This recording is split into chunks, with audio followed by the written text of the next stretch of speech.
احمد افنان صاحب کو خوش آمدید کہتے ہوئے پروگرام کا آغاز اللہ تعالیٰ کے بابرکت نام سے سورۃ الاعراف آیات 178 اور 179۔ اعوذ باللہ من الشیطان الرجیم، بسم اللہ الرحمن الرحیم۔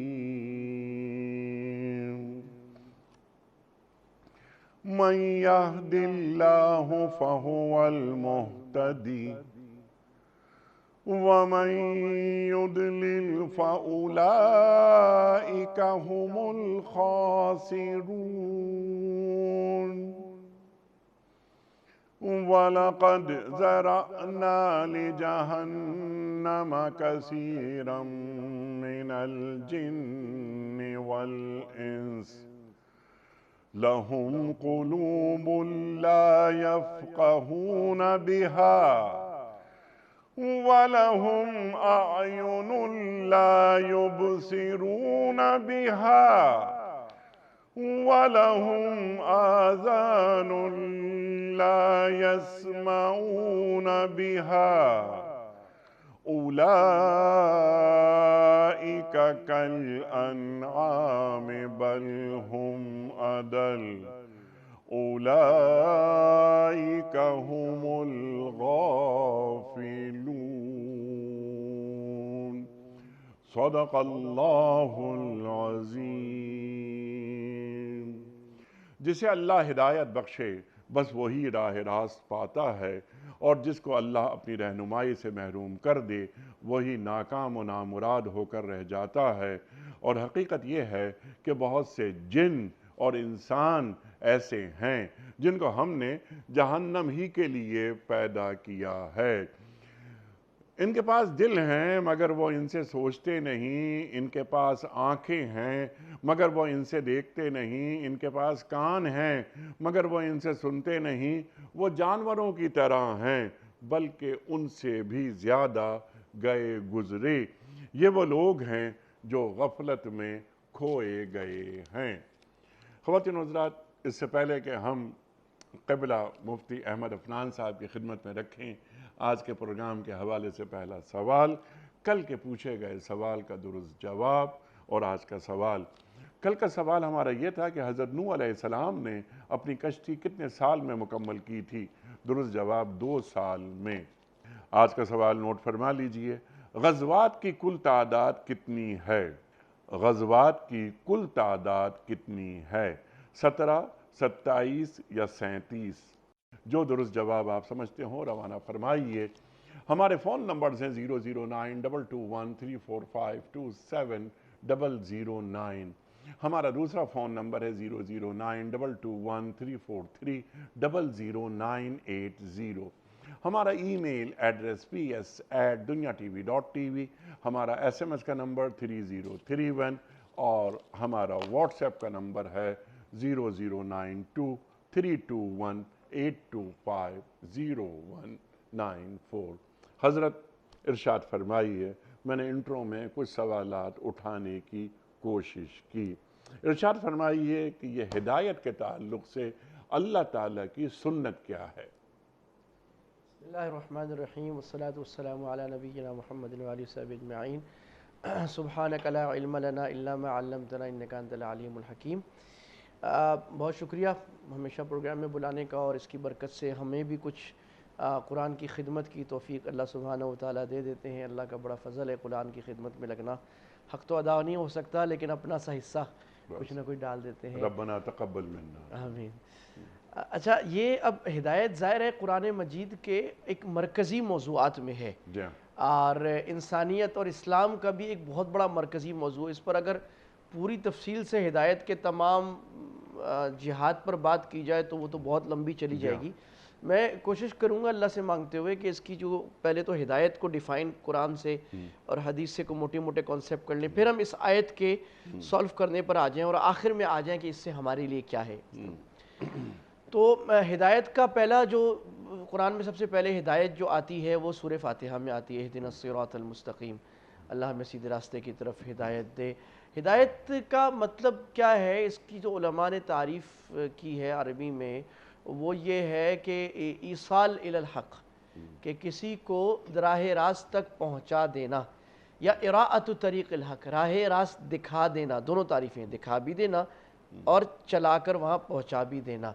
اور اللہ تعالیٰ نے قرآن مجید میں دونوں تعبیریں استعمال کی ہیں۔ ہدایت بمعنی راہ حق دکھا دینا، راہ حق دکھا دینا ایسا ہے کہ کوئی میرے سے پوچھے کہ جی مجھے یہاں سے جانا ہے طوبہ مسجد، تو میں ان کو بولوں کہ بھائی ایسے جاؤ ایسے جاؤ ایسے جاؤ، یہ طوبہ مسجد ہوگی، اور یہ بھی بتاؤں ادھر نہیں مڑ جانا، ادھر نہیں مڑ جانا، یہ گلیاں بڑی سملر ہیں، ادھر ہی جانا، سیدھا مین روڈ پکڑ کے جانا۔ تو یہ اللہ سبحانہ وتعالیٰ قرآن میں بتا رہے ہوتے ہیں، یہ چلو گے، یہ کرو گے، یہ کرو گے، یہ کرو گے تو صحیح راستے پہ پہنچو گے، اور یہ نہیں کرنا، اور دیکھو اس نے ایسے کیا تو کیسے خراب ہوا، تم ادھر نہیں جانا، ٹائم ضائع ہو جائے گا، گمراہ ہو جاؤ گے راستے سے۔ اور اللہ سبحانہ وتعالیٰ اہدنا الصراط المستقیم میں جو معنی اللہ دی، آپ دکھا نہ دیں، ہم تو بڑے کمزور ہیں، راستہ بڑا خطرناک ہے، آپ انگلی سے پکڑ کر ہمیں راہ راست تک پہنچا دیں، کہ میں بولوں کہ نیک صاحب آپ کو گم جائیں گے، چلے میں آپ کو لے جاتا ہوں، ہاتھ پکڑ کے گاڑی میں بٹھا کے وہاں دروازے پر چھوڑ کے آتا ہوں۔ تو اللہ سے ہم یہ مانگتے ہیں کہ اللہ آپ ہمیں جب جنت کے دروازے کے اندر پہنچا دیں، ہمارا ہاتھ پکڑ کے شیطان و نفس سے بچا کے، اور جب تک ہم پہنچ نہ جائے اللہ ہمارا ہاتھ نہ چھوڑے، اور ہم گر رہے ہوں تو اللہ آپ ہمارا ہاتھ پکڑ لیں۔ یہ اب ہدایت کا ایک بڑا معنی ہے۔ پھر ہدایت ایک حقیقی ہے، ایک مجازی ہے۔ حقیقی طور پر تو جو ریئل میننگ وہ اللہ ہے، یعنی اس بات کو انشور کر دینا کہ میں ہدایت پر پہنچ جاؤں اور توفیق دے دینا، یہ اللہ سبحانہ وتعالیٰ کا کام ہے، کوئی اور نہیں کر سکتا۔ اور اگر اللہ کسی کے بارے میں نہ چاہے تو وہ ہدایت پر نہیں آ سکتا، چاہے کچھ بھی ہو جائے، یہاں تک کہ جناب نبی کریم صلی اللہ علیہ وسلم بھی چاہیں۔ سو قرآن کی نص ہے، ورنہ یہ بات کہنا بڑی جرت ہے، لیکن چونکہ قرآن کی نص ہے، بغیر تفسیر ترجمہ ہے، سورہ انعام انک لا تہدی من احببت، میرے حبیب آپ ہدایت نہیں دے سکتے جسے آپ چاہیں، ولیکن اللہ یہدی من یشاء، لیکن اللہ اسے ہدایت دیتا ہے جسے چاہتا ہے۔ تو یہ تو اللہ کا معنی ہے کہ اللہ کی توفیق۔ اب یہ جو آیت ہے انک لا من یہد اللہ فہو المہتدی، جسے اللہ ہدایت دے وہ ہدایت یافتہ ہو سکتا ہے، اور جسے اللہ گمراہ کرے تو ومن یضلل فاولئک هم الغافلون اور فاسقون دونوں آئے۔ اب جس کو اللہ گمراہ کرے وہی غافل ہے، وہی فاسق ہے۔ تو یہاں ایک نیچرل سوال ہوتا ہے کہ بھئی اللہ کسی کو ہدایت دے تو کیا مطلب اللہ زبردستی ہدایت دے تو وہ تو خواہ مخواہ ضرور ہدایت میں آئے گا، اور اللہ کسی کو گمراہ کرے، اب اللہ خود چاہ لے کسی کو گمراہ کرنا، اس کی کیا مجال ہدایت پہ آئے؟ تو یہ تو کوئی ایک طرح کا جبر ہو گیا اللہ کی طرف سے۔ یہ اشکال ہے نا، جو تقدیر پہ جو اشکال ہے، اور اسی اشکال کی وجہ سے اسلام میں پرانے زمانوں میں ایک پورا فرقہ وجود میں آیا جس کو ہم جبریہ کہتے ہیں، جو کہتے تھے کہ جی ہمارے سے تو کچھ کرنے کو ہوتا نہیں ہے، ہم تو اگر ہدایت پہ آنا چاہیں ہم تو آ نہیں سکتے، اللہ چاہے گا ہم ہدایت پہ آئیں گے، اللہ چاہے گا گمراہ ہوں گے، لہٰذا انسان گمراہ ہونا ہدایت ہونے پر پکڑ نہیں ہونی چاہیے کیونکہ اس کا قصور ہی کوئی نہیں ہے۔ تو بات یہ ہے، یہاں مفسرین نے پھر اس کو بہت تقدیر کے مسئلے کو اور ہدایت کے مسئلے کو بڑا کھولا کہ اللہ تعالیٰ جس کو چاہے ہدایت پہ آئے کا معنی ہے اللہ جسے توفیق دے۔ اللہ توفیق کب دیتا ہے؟ اللہ توفیق اس وقت دیتا ہے جب وہ توفیق کی طرف چلنا شروع ہوتا ہے۔ اگر وہ توفیق کی طرف چلنا شروع نہیں ہوتا اللہ تعالیٰ اسے توفیق سلب کر لیتا ہے، اور جب وہ بدھو ہونے کی یا نالائق ہونے کی انتہا کر دیتا ہے تو اللہ تعالیٰ اس کی توفیق کو ختم کر دیتے ہیں۔ اگر مجھے آپ اجازت دیں تو میں اس کے 4 درجے بیان کروں جو مفسرین نے کیے ہیں، کیونکہ میرا اتنے عرصے سے آنے کا مجھے یہ تقریباً یقین ہو چلا ہے کہ پیام صبح کو سننے والے نہایت بہت سارے بڑے فہیم اور قرآن کا بڑا گہرا مطالعہ رکھنے والے لوگ ہیں۔ علماء نے مفسرین نے ہدایت کے 4 درجے بیان کیے، اس کے مقابلے میں گمراہی کے 4 درجے، تو یہ چاروں آپس میں مقابل ہے۔ اب میں بیان کرتا ہوں۔ ہدایت کا پہلا درجہ ہے انابت۔ اللہ فرماتے یہدی الیہ من ینیب، یہدی الیہ من اناب۔ انابت کا مطلب ہے رجوع کرنا، دل میں یہ داعیہ ہونا کہ مجھے صحیح راستہ معلوم ہو جائے، اگر مجھے صحیح بات کسی نے بتا دی تو میں اس کی بات مان لوں گا، یہ داعیہ ہونا کہ اللہ میں حق کا متلاشی ہو جاؤں، اور اس کا منفی ضد نہ ہونا۔ تو اللہ کہہ رہے ہیں کہ میں اس کو ہدایت دیتا ہوں جو انابت کرتا ہے۔ یہ پہلا درجہ ہو گیا کہ دل کے اندر ہی جذبہ۔ اب جس کے دل میں جذبہ ہی نہیں ہے، وہ اپنی قوم کا، اپنے مذہب کا، اپنے مسلک کا تعصب کر کے بیٹھا ہے، اس کا پتہ تو پہلی شرط میں ہی کٹ گیا، وہ ہدایت میں آ ہی نہیں سکتا، کیونکہ وہ تو انابت ہی نہیں کر رہا نا۔ اور یہ بھی جو اللہ نے فرمایا نا سورہ بقرہ کے شروع میں ہدی للمتقین، یہ قرآن ہدایت ہے متقی کے لیے. یہاں بھی علماء سے ہم سنتے ہیں، اس پروگرام میں سنتے ہوں گے کہ وہ بھائی جو پہلے ہی متقی ہے اس کو ہدایت کی کیا ضرورت ہے؟ تو جواب یہ ہے کہ جو متقی بننا چاہتا ہے، دل میں یہ تڑپ ہے، اس کے لیے قرآن. تو پہلا درجہ ہے انابت کا. دوسرا درجہ ہوتا ہے ہدایت کا، کہ اسے واقعی اللہ راستہ دکھا دیتا ہے کہ دیکھو مسجد طوبہ آ گئی، تو منزل مقصود تمہیں نظر آ گئی، اب یہاں پہنچ جاؤ، تو اس کو ہدایت مل جاتی ہے، وہ مسلمان ہو جاتے ہیں. تیسرا درجہ ہے استقامت کا. ان الذین قالوا ربنا اللہ ثم استقاموا تتنزل علیہم الملائکہ. ہدایت پر بڑا طویل عرصہ جم گئے اور اس کے مقابل میں آنے والے گمراہیوں وسوسوں کو توڑنے میں کامیاب ہو گئے، جمے رہے آزمائشوں کے آگے. تو اللہ کہتے ہیں ان کو استقامت کا درجہ. اور جب یہ استقامت بڑی طول پکڑ جاتی ہے تو پھر ربط علی القلب ہوتا ہے، جس کو قلوب مطمئنہ کہتے ہیں. یا ایتھا النفس المطمئنہ ارجعی الی ربک راضیۃ مرضیہ. اللہ کہیں گے اے اطمینان پا جانے والی جان، یعنی اب وسوسوں اور گمراہی سے تم اطمینان میں آ گئے. اب بہت کم امکان رہ گیا ہے کہ دن اتنا اللہ کی محبت سے بھر گیا، اب نہیں جا سکتے. ہدایت کو اتنا سمجھ گئے ہو، اتنا اس پہ چل لیا ہے، لوگوں کو چلا دیا ہے. اس کے مقابل میں جو اب دوسرا آئے وَمَن يُضْلِلْ، تو جس کو اللہ گمراہ کرے فَأُولَٰئِکَ هُمُ الْغَافِلُونَ أُولَٰئِکَ هُمُ الْفَاسِقُونَ، وہ گمراہ فاسق ہیں. گمراہی کے بھی 4 درجے ہیں. پہلا درجہ ہے اس کا اناد، جو انابت کے ضد ہے. ضد ہونا کہ نہیں بات تو صحیح لگ رہی ہے لیکن میری انانیت نہیں مان رہی کہ میں کیوں اس کی بات مانوں، میں تو زیادہ بڑا آدمی ہوں، یا میرا قبیلہ زیادہ بڑا ہے اس کا چھوٹا ہے، یا میرا فرقہ زیادہ بڑا ہے میرے اس فرقے سے، اس فرقے والے کی صحیح بات بھی تو میں نہیں مانوں گا، یا میرا گروہ یا میرا ملک یا میری قوم یا میرے شیخ صاحب یا میرے پیر صاحب، ان کو تو میں نہیں چھوڑوں گا، چاہے کوئی قرآن کی آیت لا رہے قرآن کی حدیث لا رہے، میں نہیں چھوڑوں گا. یہ ہے پہلا درجہ اناد کا. یہ کفار مکہ مشرکین میں تھا کہ اللہ تعالیٰ نے فرمایا یعرفونہ کما یعرفون ابناءہم، یہود میں اور مشرکین میں. یہود میں سب سے زیادہ تھا کہ اللہ کہتے ہیں وہ نبی صلی اللہ علیہ وسلم کو ایسے پہچانتے ہیں جیسے اپنے بچوں کو. مانتے کیوں نہیں؟ حسدم من عند انفسہم، یہ حسد اور بغض کی وجہ سے ہم بڑے ہم چھوٹے اس کی بات کیوں مانیں. اور دوسرا درجہ اس کا ہوتا ہے پھر ضلال آ جاتا ہے. جیسے وہاں دوسرا درجہ ہدایت آ جاتی ہے، یہاں اناد کی وجہ سے وہ پکا گمراہ ہو جاتا ہے، حق سے دور ہو جاتا ہے جانتے بوجھتے. جیسے مشرکین مکہ کا واقعہ آتے ہیں صحیح حدیث میں کہ ابو سفیان، ابو جہل، ابو لہب اور یہ عتبہ شیبہ رات کو جمع ہو گئے چھپ چھپ کے، ایک آپس میں مل گئے، کہا تم کیا کرو، کہا تم کیا کرو، کہا ہم تو قرآن سننے آئے. قرآن سن رہے ہیں اور مان رہے ہیں لیکن مان کر دے نہیں رہے، اناد. دوسرے دن گمراہ ہو گئے. تیسرا درجہ آتا ہے جدال کا. وہ حق کے خلاف جھگڑا کرنے لگتا ہے، حق کو روکنے کے لیے جھگڑا کرتا ہے، مذاق اڑاتا ہے، مال خرچ کرتا ہے، جان خرچ کرتا ہے، حق کو برا بھلا کہتا ہے اور طرح کے اوچھے ہٹکنڈے استعمال کرتا ہے، پروپیگنڈا کرتا ہے. اور چوتھا درجہ آتا ہے، وہاں درجہ چوتھا تھا ربط القلب، پکا ایمان ہو جاتا ہے، یہاں پکا کفر ہو جاتا ہے. اس کو کہتے ہیں ختم علی القلب، جو اللہ تعالیٰ نے سورہ بقرہ کے شروع میں اور سورہ یاسین میں بیان فرمایا ختم اللہ علی قلوبہم، اللہ ان کے دلوں پہ مہر لگا دیتے ہیں. ناؤ سٹیمپ کیا مطلب؟ یعنی اس کا مطلب یہ نہیں کہ اللہ گمراہ کرتے ہیں، مطلب یہ کہ ان کو سیل کر دیتے ہیں. جیسے خط پر سیل لگ گئی، اب جو اندر ہے وہ باہر نہیں آئے گا، اندر کی گمراہی باہر نہیں آئے گی، باہر کی ہدایت اندر نہیں جائے گی. وہ کفر میں اتنے پکے ہو جاتے ہیں کہ اب وہ مرتے ہوئے وہ یہ کہتے ہیں قرآن کی زبان میں اللہم وَإِذْ قَالُوا اللہم إِنْ كَانَ هَذَا هُوَ الْحَقُّ مِنْ عِنْدِكَ فَأَمْطِرْ عَلَيْنَا حِجَارَةً مِنَ السَّمَاءِ وَائْتِنَا بِعَذَابٍ أَلِيمٍ. اللہ تعالیٰ اگر یہی صورت سورہ اعراف، اللہ اگر نہیں سورہ انفال کی آخری، یہ جو 10واں پارہ 9واں پارہ ختم ہو رہا ہے، وہ کہتے مشرکین مکہ کہتے اللہ اگر یہ نبی حق ہے واقعی تو ہم پر پتھر برسا دے، دردناک عذاب لیا، ہم نہیں مانیں گے. یہ ہے ختم اعلی قلب. اس درجے کا ضد اناد اور ہٹ دھرمی آ گئی کہ اسلام کی حقانیت واضح ہو گئی. جیسے کتنے دنیا میں غیر مسلم ہیں، سائنٹسٹ ہیں، سب کچھ ہیں، ان کو سامنے نظر آ گئی ہے سینکڑوں دلائل اور آبزرویشن سے اسلام کی حقانیت، اللہ کی وحدانیت. مانتے نہیں اپنی قومی ضد کی وجہ سے.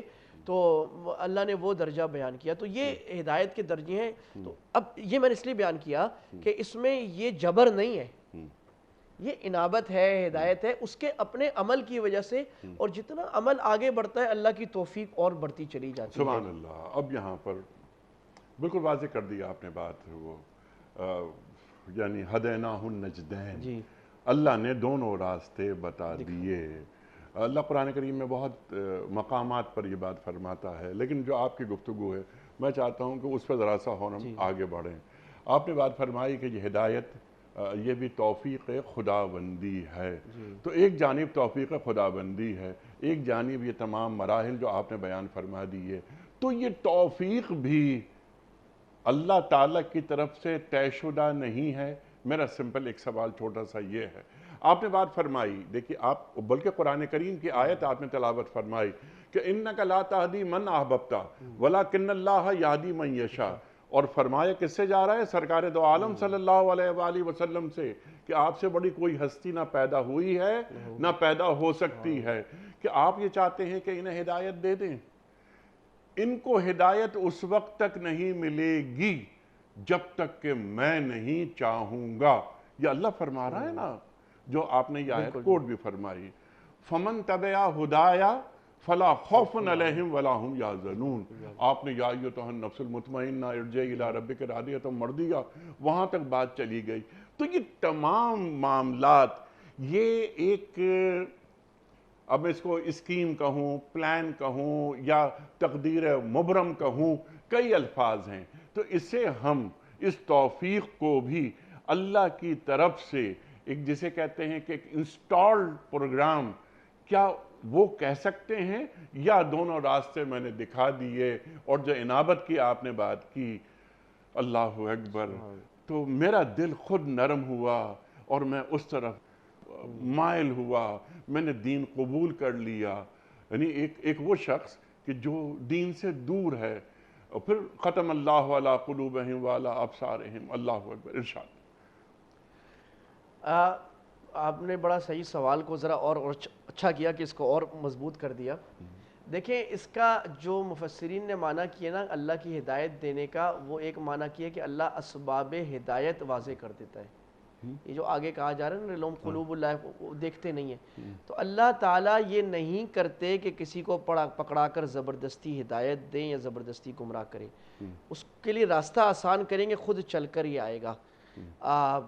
اور اسباب کا مطلب یہ ہے کہ اللہ تعالیٰ نے علامتیں رکھ دی ہیں ہدایت کی، یہ آسمان، یہ زمین، اور یہ قرآن میں بیان بھی کیا، اور یہ گلیکسیز اور جانوروں کے نظام اور انسان کا کمپلیکس نظام اور اللہ کی نعمتیں۔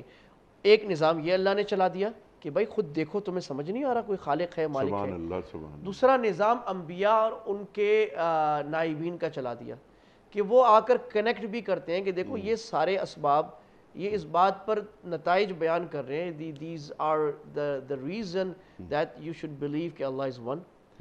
یہ دونوں اللہ، اس کو اللہ ہدایت کہہ رہے ہیں، اللہ کی ہدایت۔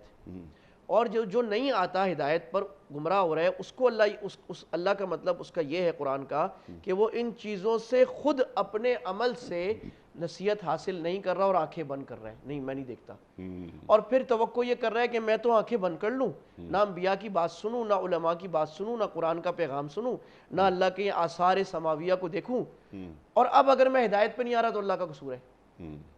بھائی تو تم نے خود کر لیا تھا نا، یہ تو ایسے ہی ہے کہ ٹیچر نے پیپر آؤٹ کر دیا، سامنے بتا دیا یا سارا مٹیریل پڑھا دیا، اب وہ کہہ رہے ہیں مجھے ٹیچر نے فیل کر دیا، ٹیچر نے تو مارکنگ کی ہے۔ تو یہ ایک بڑی اہم بات ہے کہ جو گمراہ فرقے ہیں جیسے معتزلہ اور خوارج اور جبریہ، وہ کہتے تھے کہ اعمال کا جو خالق ہے وہ بھی اللہ ہے اور کمانے والا بھی اللہ ہے، اللہ ہی ہدایت پیدا کرتا ہے، اللہ ہی ہدایت دیتا ہے، اللہ تعالیٰ جبرن ہدایت دیتا ہے، جبرن ہدایت دیتا ہے۔ اہل سنت، یہ ذرا سمجھنے والی بات ہے، اہل سنت کا موقف ان دونوں کے درمیان میں ہے، جو جمہور تابعین تبع تابعین کے وقت سے، وہ کہتے ہیں اعمال کا خالق اللہ ہے، یعنی ہدایت پیدا اللہ نے کی ہے۔ کیا یہاں مطلب ہدایت کے اسباب، ہدایت کیسے آئے گی، ہدایت کیا ہوتی ہے، ہدایت کا مطلب کیا ہے، کس ٹول سے آئے گی، قرآن سے آئے گی، نبی کی بات سے آئے گی، آسمانوں سے آئے گی، جانوروں کا نظام دیکھ کر آئے گی۔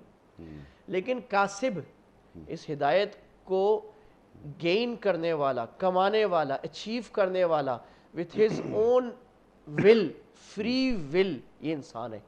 تو یہ موقف ہے کہ فری ول اللہ نے جو آپ نے آیت تلاوت فرمائی سورہ بلد کی وَهَدَيْنَاهُ النَّجْدَيْنِ کہ یہ عقیدہ ہے کہ فری ول اللہ نے انسان کو دی ہے اور وہ انسان اسی سے چلے گا. تو فری ول یہ اور بات ہے کہ اللہ کبھی ہدایت آسان کرتا ہے, ٹھیک ہے, کبھی مشکل کرتا ہے.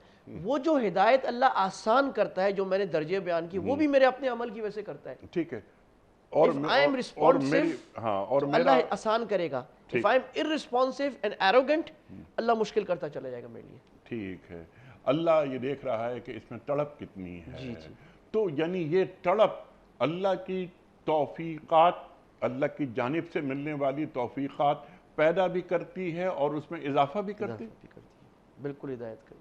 ٹھیک ہے نا, بالکل جی. اچھا, اب ایک اس ذیل میں, حالانکہ یہ اور بہت سے موضوعات ہیں, قرآن کریم کے تعلق سے جب یہ اللہ یہ فرما رہا ہے کہ یضل بہ کثیرا ویہدی بہ کثیرا, اس کو ذرا کھول دیجئے کہ قرآن کریم کی ان آیات کے ذریعے ہم ہدایت بھی دیتے ہیں جو ہمارا آج کا موضوع, اور ہم گمراہ بھی کر دیتے ہیں. ارشاد.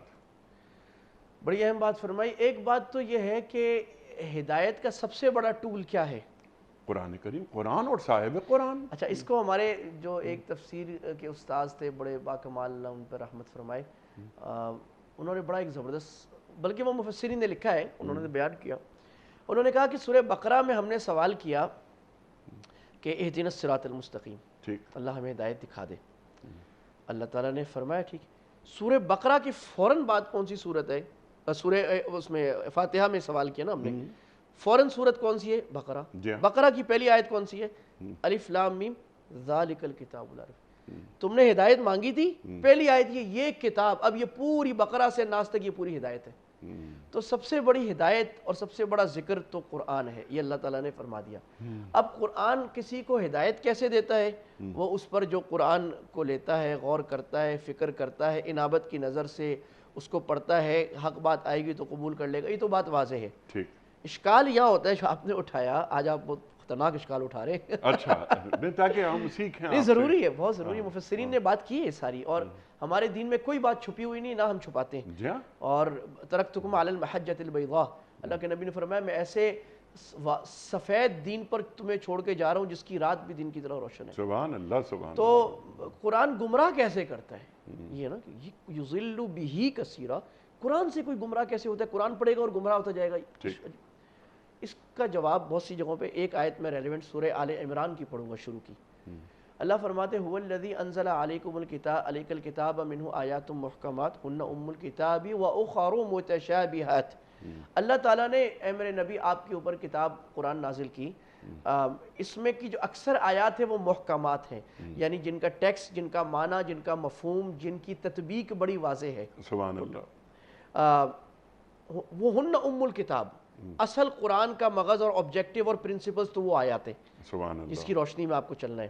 وَأُخَرُ مُتَشَابِهَاتِ, اور چند آیات اللہ تعالیٰ نے قرآن میں ایسے رکھ دی ہیں جو متشابہ ہیں, یعنی جن کو اللہ نے آن پرپس جان بوجھ کے جن کے معنی یا مفہوم یا تطبیق میں کوئی اخفا رکھا ہے.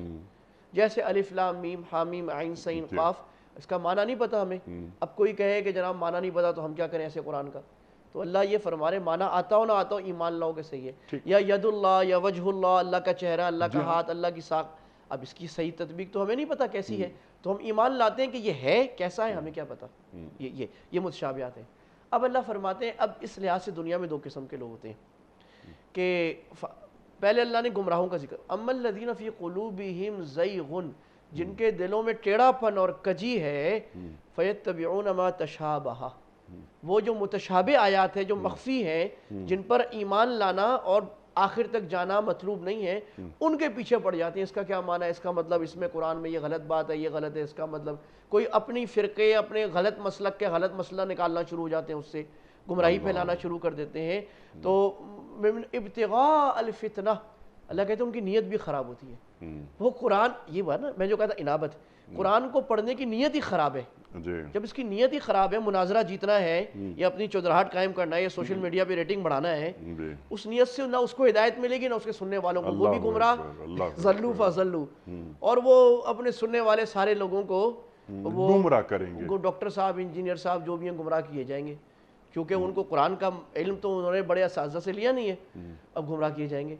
اچھا، وابتغاء تأویلی، اور اس کی فاسد تعویل تلاش کرنے کے لیے، جو اس کی قرآن کی وہ آیت کی تشریح ان متشابہ آیات کے بارے میں جو موقف صحابہ کا، تابعین، تبع تابعین، بڑے مفسرین کرا، اس سے ہٹ کر کوئی نیا چاند چاڑنے کے چکر میں ہوگا کہ میں کوئی ایسی نئی بات کروں کہ لوگ کہیں واہ واہ واہ یہ تو کیا کمال آدمی ہے، تو یعنی نیت فاسد، عمل فاسد، اس کو قرآن گمراہ کرتا ہے۔ تو ایک تو یہ اسپیکٹ ہو گیا جو بڑا اس میں، یعنی محکمات کی طرف رجوع کرنا چاہیے، متشابہات کے پیچھے نہیں دوڑنا چاہیے۔ یہ آپ اور نے نیت صحیح نابت کی ہو تو اس کی نیت خراب ہے، اس کو قرآن گمراہ کرے گا۔ جی میں تجھ سے ہدایت چاہتا ہوں، تو اللہ طلب دیکھتا ہے، اللہ کی جانب سے جو ہدایت آتی ہے وہ جبری نہیں ہوتی۔ ٹھیک ہے نا مفتی صاحب؟ اچھا، اب یہاں آپ نے بات فرمائی تھی ہدی للمتقین کے حوالے سے، لیکن قرآن کریم تو یہ بات فرما رہا ہے نا کہ شہر رمضان الذی انزل فیہ القرآن ہدی للناس، ہدی للناس، اللہ اکبر۔ اب یہ کینوس کتنا بڑا ہو گیا، اللہ اکبر۔ قرآن ہدایت کی کتاب، یہ مہیمن بھی ہے، تمام پچھلی کتابوں کی تصدیق بھی کر رہا ہے۔ تو جب یہ قرآن کا دعویٰ ہے مفتی صاحب کہ میں ہدایت کی کتاب ہوں، تو ہم ہدی للناس، وہ لوگ کہ جنہوں نے ابھی کلمہ نہیں پڑھا، ابھی ہم ان کی بات نہیں کر رہے، ہم وہ لوگ کہ ہم جو کلمہ پڑھ کر بیٹھے ہیں اور ہم اپنے آپ کو صاحب ایمان کہہ رہے ہیں، تو کبھی ہم نے قرآن کریم کے اس دعوے کی طرف توجہ کی کہ قرآن اپنے آپ کو ہدایت کی کتاب کہہ رہا ہے، تو آؤ بیٹھیں دیکھیں کہ یہ قرآن سے ہدایت کیسے ملتی ہے۔ سبحان اللہ، سبحان اللہ۔ اچھا، اس پر میں ایک بات بڑی آگے عرض کروں، یہ جو کہا نا ہدی للناس، تو ایک قرآن صرف مسلمانوں کا نہیں ہے، جی ہاں، پوری انسانیت کو ہدایت دے سکتا ہے۔ سبحان اللہ۔ اس کے بھی دو معنی بڑے گہرے۔ ایک معنی تو یہ کہ کوئی بھی انسان اگر طلب کی نظر سے پڑھے گا، اللہ اس کو ہدایت دیں گے۔ تو ایک سروے ڈاکٹر صاحب میں نے پڑھا، نیک صاحب، کہ دنیا میں جو زیادہ پڑھے لکھے گورے مسلمان ہو رہے ہیں وہ کسی داعی کی وجہ سے نہیں ہو رہے، جی ہاں، وہ قرآن خود، ان کو کوئی داعیہ ایسا پیدا ہوتا ہے، خود قرآن پڑھتے ہیں اور اس سے ان کو ہدایت آ جاتی ہے، سلامتی سے پڑھتے۔ دوسری بات، کوئی غیر مسلم اپنے کفر پہ رہتے ہوئے بھی قرآن کی کسی بات کو لے گا، اس کو بھی فائدہ ہوگا۔ سبحان اللہ۔ اگر وہ قرآن کی سچائی کو لے گا، قرآن کی امانت کو لے گا، احسان کو لے گا، معاشرے میں جو سورہ حجرات میں اللہ نے محبت کی اور بھائی چارے اور باتیں، غلط باتیں نہ کرنے کی، ان صفات کو اگر کوئی لے گا، اس کے کفر کے باوجود اسے محدود فائدہ دنیا میں ہو جائے گا۔ اس درجے کی تاثیر قرآن کی ہدایت کی اللہ سبحانہ و تعالیٰ نے۔ تو قرآن کریم سے بڑھ کر نافع کتاب کوئی ہو ہی نہیں سکتی۔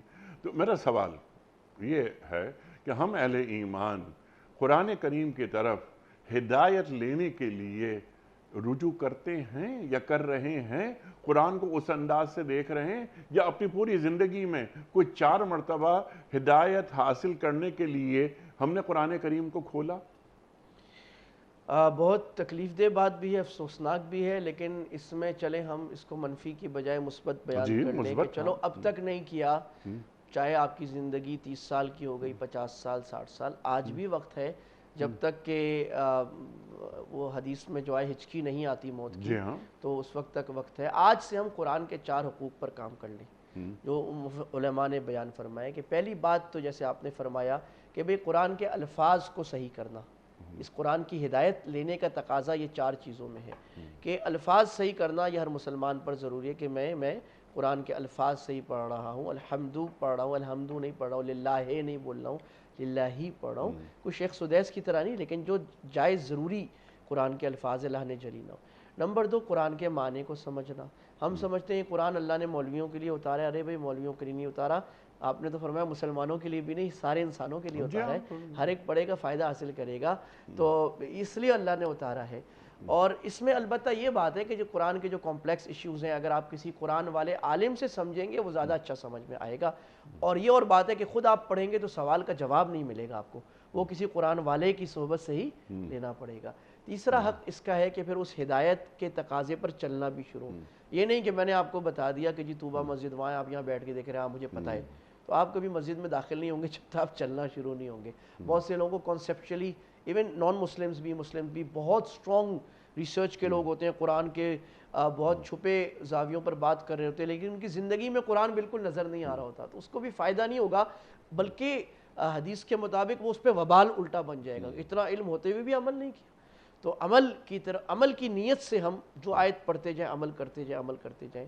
اور چوتھا حق اس کا قرآن کی دعوت دینا، جو آج ماشاءاللہ آپ کا پروگرام بہت اعلیٰ طریقے سے اتنے سالوں سے کر رہا ہے، کہ قرآن کے ذریعے پھر دنیا تک یہ پیغام پہنچانا قرآن کا۔ یہ 4 حقوق اگر ہم لے لیں، یا ایھا الرسول بلغ ما انزل الیک من ربک، اللہ اکبر، یعنی ختم نبوت ہو گئی، کار نبوت باقی ہے۔ اور آپ اندازہ فرمائیں کہ اللہ قرآن کو ہدایت تو کہہ رہے ہیں نیک صاحب، میں بھی ہادی بن سکتا ہوں، سراپا ہدایت۔ اور اللہ کے نبی نے کیا پیاری دعا سکھائی، اللہم اجعلنا ہادین مہتدین، کیا پیاری، اے اللہ مجھے سراپا ہدایت بنا دے، کہ میرا وجود ہدایت بن جائے، میں جس سے بات کروں، میں جو عمل کروں، لوگ دیکھ کر ہدایت پہ آ رہے ہوں۔ سبحان اللہ، مہتدین خود بھی ہدایت پر، اور ہادین ہدایت دینے والا، غیر ضالین ولا مضلین، اے اللہ مجھے نہ خود گمراہ بنا، نہ گمراہی کا سبب کہ میں دوسروں کو گمراہ کرنے والا بن جاؤں۔ جامع دعا ہے، تو اسی دعا بھی ہمیں مانگنی چاہیے، اور قرآن سے ہدایت لینا۔ پھر ٹولز ہیں، قرآن ہدایت، نبی ہدایت، ایمان والے ہدایت، پاکیزہ بات، ہدو الی الطیب من القول، جو ہدایت پہ چلتا ہے اللہ اس کی رہنمائی کرتا ہے پاکیزہ بات، اس کی زبان سے پاکیزہ بات نکلتی ہے، غلیظ باتیں نکالنے والا ہادی نہیں ہو سکتا۔ تو یہ سارے چھوٹے بڑے ٹولز جو اللہ نے، جی ہاں، اور ہادی کی مدد کرتا ہے اللہ غیب سے، اللہ اکبر، اللہ اکبر۔ لیکن وہ ہدایت، اس کے اصول کیا ہیں، وہ قرآن کریم سے ہمیں ملتے ہیں، یا سرکار دو عالم صلی اللہ علیہ وسلم۔ سب سے بڑے ہادی جو ہیں اللہ کے بعد، یہ قرآن تو اس میں ہے غیر زیرو چیزوں میں، اس کے بعد تو اللہ کے نبی صلی اللہ علیہ وسلم سب سے بڑے ہادی، جس کو آپ کے القاب مبارکہ میں الہادی، تو وہ اللہ کے نبی صلی اللہ علیہ وسلم صلی اللہ علیہ وآلہ وسلم۔ اچھا، اب یہ ہدایت آپ نے بالکل واضح کر دی، بالکل ایک بات ہمارے سامنے آ گئی۔ اچھا، اللہ فرما رہا ہے کہ حقیقت یہ ہے کہ بہت سے جن اور انسان، یہ دونوں کو رکھا جا رہا ہے، وَمَا خَلَقْتُ الْجِنَّ وَالْإِنسَ إِلَّا لِيَعْبُدُونَ، قرآن کریم فرما رہا ہے ہم نے پیدائش ان کی کیوں کی، جنوں کی اور انسانوں کی، تاکہ یہ عبادت کریں، اللہ اکبر۔ لیکن ہم نے پیدا کیے ہیں کچھ جن اور کچھ انسان جہنم کے لیے، یعنی غرض پیدائش وہ ہے ہی جہنم۔ اس کو کھولیے گا، اور بلکہ فوراً اس کے ساتھ جو اللہ فرما رہا ہے کہ ان کے پاس دل ہیں مگر یہ سوچتے نہیں، تو دل سے سوچا جاتا ہے، ذرا اس سے واضح کر دیجئے گا۔ ان کے پاس آنکھیں ہیں لیکن دیکھتے نہیں، کان ہیں سنتے نہیں، اللہ اکبر۔ یہ جانور ہیں، بل ہم عدل، اس سے بھی گئے گزرے، اللہ اکبر، اللہ اکبر۔ اللہ کیا فرما رہا ہے؟ بڑی عجیب آیت ہے، وَلَقَدْ ذَرَعْنَا لِجَهَنَّمَ كَثِيرًا مِنَ الْجِنِّ وَالْإِنسِ، اللہ فرماتے ہیں بعض انسان اور جنوں کو تو پیدا ہی جہنم کے لیے کیا گیا ہے۔ یعنی مطلب یہ ہے، وہی بات جو شروع میں ہم نے کر لی، کہ ان اپنی پیدائش کے بعد سے ان کا عمل اتنا خراب، اور کہ وہ تو گویا ایسا لگتا ہے کہ یہ پیدا ہی جہنم میں جانے کے لیے ہوئے ہیں، باطل محض اور شر محض قسم کے انسان اور جن۔ ان کی صفت اللہ نے 3 باتیں کر دیں۔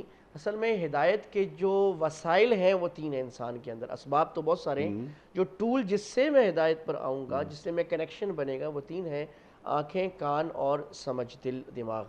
تو لہم قلوب لا یفقہون بہا، ان کے دل ایسے ہیں کہ جس سے وہ قرآن کی بات کو یا داعی یا ہادی کی بات کو سمجھ کر دیتے نہیں ہیں، یعنی سمجھ بھی جائیں تو سمجھنا چاہتے نہیں ہیں، سمجھ کر دینا نہیں چاہتے، اور وہ ہدایت کے لیے ان کے دل بند ہو چکے ہیں، اس بات کو لینا ہی نہیں چاہتے، سمجھنا ہی نہیں چاہتے۔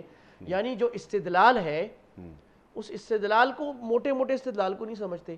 یہ ایسا ہی ہے کہ جیسے کوئی دھواں دیکھے اور اس کو بولو کہ دھواں تو دیکھ رہے نا، اب یہ تو کام آنکھ کا ہے، دماغ کا کام کیا ہے کہ وہ دھواں دیکھ کے ایک پروسیس کرے جس سے وہ یہ سمجھے کہ نیچے آگ جل رہی ہے۔ یہ اتنے بے وقوف ہیں، اپنا دماغ اتنا بند کر لیتے ہیں، باقی دنیا کی چیزوں میں دماغ بہت چل رہا ہے ان کا، لیکن یہاں پر اتنا بند کر لیتے ہیں کہ وہ بغیر ستون کے آسمان دیکھ کر اور 2 بلین گیلیکسیز دیکھ کر اور اتنا زبردست قسم کا مسل سسٹم اور وین سسٹم انسان کا اور یہ ریٹینا کے سسٹم دیکھ کر وہ اتنا استدلال بھی موٹا موٹا نہیں کرنا چاہتے کہ اس کے پیچھے کوئی خالق ہے، مالک ہے، اور وہ ایک ہے. تو اللہ فرماتے قلوب لا یفقہون بہا، ان کے دل ایسے ہیں اس سے وہ قرآن کے پیغام کو بہا اس سے سمجھنا نہیں چاہتے. وَلَهُمْ أَعْيُنٌ لَا يُبْصِرُونَ بِهَا، اور ان کی آنکھیں ایسی ہیں جس سے وہ دیکھتے نہیں. علماء نے لکھا، ابن کثیر اور تفسیر نصفی وغیرہ، جلالین بھی، کہ سماع فائدۃ یا رؤیت فائدۃ، دیکھتے تو ہیں لیکن وہ دیکھنا جس سے فائدہ ہو وہ نہیں کرتے، بے فائدہ دیکھنا کرتے ہیں. یعنی دیکھنے کا فائدہ کیا ہوتا ہے کہ مجھے اگر نظر آ رہا ہے کہ ایک گاڑی آگے آ رہی ہے، میں ڈرائیونگ کر رہا ہوں، وہ ٹکر مارے گی، تو دیکھنے کا فائدہ یہ ہے نا کہ میں گاڑی ہٹا لوں. اگر میں گاڑی ہٹائی نہیں، وہیں بیٹھا رہا غلط لین پہ، تو اگلا مجھے کیا بولے گا؟ اندھے ہو. حالانکہ میں اندھا تو نہیں ہوں. مطلب کیا ہے کہ تم نے اپنی آنکھوں سے فائدہ نہیں اٹھائے. تو یہ محاورہ اردو میں بھی استعمال ہوتا ہے. جی بالکل. تو عربی میں اللہ نے کہا کہ آنکھیں تو ہیں لیکن اس سے دیکھتے نہیں ہیں، یعنی ہدایت کو دیکھ کر اور ہدایت کے اسباب کو دیکھ کر یا داعی کو دیکھ کر فائدہ نہیں اٹھاتے. وَلَهُمْ آذَانٌ لَا يَسْمَعُونَ بِهَا، علماء نے کہا لا يَسْمَعُونَ بِهَا الدَّاعِي وَلَا يَسْمَعُونَ بِهَا الْقُرْآنِ، قرآن سنتے نہیں ہیں اور اس کی داعی کی بات سنتے نہیں ہیں. جس طرح اللہ تعالیٰ نے فرمایا کہ جب نبی صلی اللہ علیہ وسلم بات کرتے تھے تو اپنی کانوں میں انگلیاں ڈال لیتے تھے، ہم نہیں سن رہے، اور کان بند کر لیتے تھے. ختم اللہ علی قلوبہم وعلی سمعہم وعلی ابصارہم، اس حرکت کی وجہ سے اللہ نے مہر لگا دی کہ اب وہ سماع فائدہ اور فائدے والا سننا، فائدے والا دیکھنا نہیں کرتے. تو جو آدمی دنیا میں اپنے کان آنکھ سے فائدہ نہ اٹھائے، لوگ کیا کہتے ہیں اس کو؟ لوگ کہتے ہیں جانور ہے. تو اللہ فرماتے اولئک کالانعام، یہ جانور کی طرح ہے. کل اس لیے کہا کہ تشبیہ ہے، یعنی اس تشبیہ اس بارے میں نہیں ہے کہ جیسے ان کی بھی دم ہے، ان کی بھی بال ہے جانور کی طرح. تشبیہ دی جاتی ہے ہمیشہ کسی خاص صفت میں. میں کسی کو کہوں کہ وہ تو شیر ہے تو مطلب نہیں اس کی دم ہے اور اس کے جو ہے نا 4 پنجے ہیں، مطلب یہ کہ وہ بہادری میں صرف میں مثال دے رہا ہوں. کسی حسینہ کو کہیں غزال ہے تو ہمارا آنکھوں میں تشبیہ دے رہا ہوں. تو اللہ فرما رہے کل انعام، جانوروں کی طرح. کس چیزوں میں؟ ان 3 باتوں میں، کہ جانور کو سامنے بھی آپ قرآن پڑھو تو اس کو کوئی فائدہ نہیں ہوگا، وہ ہدایت دیکھ کر کوئی اللہ پہ استدلال نہیں کرے گا، یہ بھی ایسے ہی ہے. آگے اللہ نے ترقی کی، اس کو عربی میں کہتے ہیں ترقی. بل ہم اضل، بلکہ نہیں، اللہ کہہ رہی جانور سے زیادہ گمراہ ہے. کیونکہ جانور اپنی نظر سے کچھ تو فائدہ اٹھا لیتا ہے. ٹھیک ہے جی ہاں. شر سے بچ جاتا ہے. کیونکہ اچھا اس کو ایک اور اینگل سے اگر دیکھیں مفتی صاحب، کے وقت بھی مکمل ہو رہا ہے پروگرام کا، کہ ہم نے تمہیں اشرف المخلوقات بنایا، ہم نے تمہیں اپنے دونوں ہاتھوں سے بنایا، تمہیں ہم نے اپنا خلیفہ بنایا، اپنا نائب بنایا. اللہ اکبر. تم اپنا مقام تو پہچانو. جس طرح آپ فرما رہے تھے بات، یہ دل، یہ آنکھیں، یہ کان، یہ تو جانور کے پاس بھی ہوتے ہیں. تو ایک گھوڑا، گدھا، گائے، بھینس، بکرا جب دنیا کو دیکھتا ہے تو اس کے دنیا کو دیکھنے میں اور میرے دنیا کے دیکھنے میں زمین آسمان کا فرق ہونا چاہیے. تو کیا اس انداز سے میں کائنات کو دیکھ رہا ہوں؟ اگر میں نہیں دیکھ رہا تو میں جانوروں سے بھی بدتر ہوں. جو قرآن بیان فرما رہا ہے وہ تو اشرف المخلوقات نہیں ہے نا، میں اشرف المخلوقات ہوں. تو میں اتنا گیا گزرا ہو گیا. ارشاد. بلکہ وہی محسن نے لکھا، صبح ہی میں پڑھ رہا تھا تو تفسیر سعدی میں انہوں نے کہا کہ جانور اپنی آنکھ اور کان سے یا اپنی سمجھ سے جتنا فائدہ اٹھا لیتا ہے تھوڑا بہت، یہ غافل اور کافر اتنا بھی نہیں اٹھاتے. اللہ کہ وہ آنکھوں سے دیکھ، اس لیے کہا جانوروں سے بھی زیادہ خطرہ، کیونکہ وہ آنکھ سے اگر خطرے کو دیکھے بھاگ جاتا ہے. کان سے خطرہ ہے، کان کھڑے ہو جاتا ہے، اپنی حفاظت کا انتظام کرتا ہے، اپنے ساتھیوں کو بھی بتاتا ہے بھائی کچھ ہو رہا ہے، بھاگ جاؤ، سارے مل کے بھاگ جاتے ہیں. اور اتنی سمجھ اس میں ہے کہ مجھے کیا کھانا ہے کیا نہیں کھانا. شیر جو ہے وہ گھاس نہیں کھائے گا، بکری گوشت نہیں کھائے گی، جتنا بھی آپ رکھ لو. تو جانور کی سمجھ ان سے زیادہ. ان بے وقوفوں کو تو اپنا نفع نقصان اتنا بھی نہیں پتا جتنا جانور کو پتا ہوتا ہے. اس لیے اللہ نے آخر میں نتیجہ نکالا وَأُولَئِكَ هُمُ الْغَافِلُونَ. اس ساری بات کا نتیجہ یہ ہے، یہ غافل محض ہے. جانور بھی اتنا غافل نہیں ہوتا اپنے فائدے سے جتنا یہ غافل ہیں. اور صوفیاء فرماتے ہیں کہ شقاوت اور بدبختی کا سب سے بڑا درجہ کفر نہیں ہے، شقاوت اور بدبختی کا سب سے بڑا درجہ غفلت ہے. کہ انسان امیون ہو جائے اور کوئی اچھی بات، کوئی اچھی نصیحت اس کو اثر ہی نہ کرے، بالکل فارغ چل ہو جائے، جس کو ہم کہتے ہیں نا چل ہے، تو یہ علماء اور صوفیاء اور علماء اہل اسلام کے نزدیک سب سے خطرناک بیماری ہے۔ اگر کسی میں غفلت ہے تو باقی تمام بیماریوں کی بجائے سب سے پہلے اس کو اس غفلت کا علاج کرنا چاہیے، یقظہ بیداری اور سمجھ سے، کہ اپنا نفع نقصان تو پہچانے، بات تو سن لے۔ سبحان اللہ سبحان اللہ، جبکہ دونوں راستے اللہ تعالیٰ نے بیان کر دیے اور اندر الہام کر دیا، فَأَلْهَمَهَا فُجُورَهَا وَتَقْوَاهَا، کہ یہ فجور ہے، یہ تقوی ہے، یہ خیر ہے، یہ شر ہے، یہ حق ہے، یہ باطل ہے، اللہ اکبر، یہ حلال ہے اور یہ حرام ہے، سب واضح ہے۔ تو اس کے باوجود تم غفلت میں پڑے ہوتے ہو۔ مفتی صاحب کیا سیکھا آج؟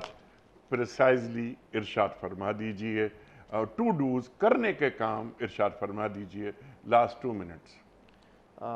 جی، پہلی بات تو ہدایت اور ہدایت کے اسباب اور ٹولز کو ہم نے آج سیکھا۔ جی ہاں تو ہم آج سے کوشش کر دیں کہ اللہ تعالیٰ، اور دعا بھی کر لے اللہ میں ہدایت والا بنائے، جی اور ہدایت کے اسباب جس میں سب سے بڑا قرآن، پھر اللہ کے نبی صلی اللہ علیہ وسلم صلی کی اللہ علیہ زندگی، وسلم۔ ارشادات، سیرت، روزانہ ایک صفحہ سیرت کا پڑھنا، سنتوں کا پڑھنا، ایک صفحہ حدیث کا پڑھنا، ایک صفحہ قرآن کا پڑھنا، اور اگر کوئی مضبوط عالم ملے، کیونکہ ہدایت کا ایک سبب یہ بھی ہے ہدایت والوں کے بیچ میں بیٹھنا، اکیلا کسی کو ہدایت نہیں آ سکتی، ہدایت کے مجموعوں میں بیٹھنا، ہدایت والوں میں، ہدایت کی صحبتیں لینا، جیسے قرآن میں کونوا مع الصادقین کا کہا گیا، اس میں آج سے ہم شروع کر دیں اپنی زندگی میں ارتقاء، اپنے گھروں میں ہدایت کا ماحول بنانا۔